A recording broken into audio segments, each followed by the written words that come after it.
حضور میرا سوال یہ تھا کہ قرآن مجید اور اسلامی تعلیمات ارشادات کے مطابق کوئی یونائٹڈ نیشنز کا تصور اسلامی دنیا میں؟ یونائٹڈ نیشنز تو جب اللہ تعالیٰ یا ایھا الرسول قل یا ایھا الناس انی رسول اللہ الیکم جمیعا، یہ تصور تو ہے کہ بنی نوع انسان کو ایک ہاتھ پر اکٹھا کرنے کا ایک نظام قائم کیا گیا ہے، ایک پروگرام بنایا گیا ہے، اور حضرت محمد صلی اللہ علیہ وسلم اس میں مرکزی کردار ادا کریں گے. لیکن یہ کہ یونائٹڈ نیشنز کا نقشہ الگ کھینچا گیا ہو، اگرچہ حضرت مسلم موعود نے بعض استنباط کیے ہیں جن سے پتہ چلتا ہے کہ یونائٹڈ نیشنز کا نقشہ ہے، لیکن میرے نزدیک تو صرف مسلمانوں کو ایک یونائٹڈ نیشنز کا نمونہ دینے کے لیے تعلیم دی گئی ہے. باقی قوموں نے کہاں سننی تھی قرآن کی، نہ وہ اس لائق تھے کہ اس تعلیم سے استفادہ کریں، اس لیے مسلمانوں کو فرمایا گیا صرف، جس کا مطلب یہ ہے کہ یہ آئیڈیل ہے ہمارے نزدیک.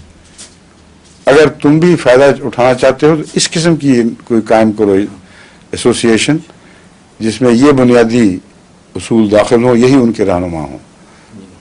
وہ یہ ہے کہ اگر مومنوں میں سے دو گروہ آپس میں لڑ پڑیں، صاف پتہ چلتا ہے کہ دو ریاستیں ہیں، کیونکہ ملک کے اندر تو دو گروہ اس طرح کھلم کھلا نہیں لڑا کرتے اور پھر سب اکٹھے ہو جائیں اس کے متعلق. وہ تو ریاست کے خلاف جب حرکت کوئی کرتا ہے تو ریاست اس کو سزا دیتی ہے. یہاں دو ممالک مراد ہیں، مسلمان ممالک. وہ جو آپس میں لڑ پڑیں تو کیا کرو، تم اکٹھے ہو جاؤ اور ان میں صلح کروانے کی کوشش کرو، اور انصاف سے صلح کروانی ہے، کسی کی تائید نہیں کرنی خاص. اگر اس میں ناکام رہو تو پھر تم سب اس فریق کو جس کو تم سمجھتے ہو کہ دراصل مجرم ہے اور ضد کر رہا ہے، امن کے لیے آمادہ نہیں ہے، اس کو مجبور کر دو، اس کے خلاف لڑو. یہ اقوام متحدہ کا تصور اسلام کے اندر پیدا فرمایا گیا، اور جب تم اسے قابو کر لو، مجبور ہو جائے، تو پھر بھی اس کے ساتھ بعد میں انصاف کا معاملہ کرنا ہے. مجرم قرار دے کر اس کو کچلنے کی کوشش نہیں کرنی.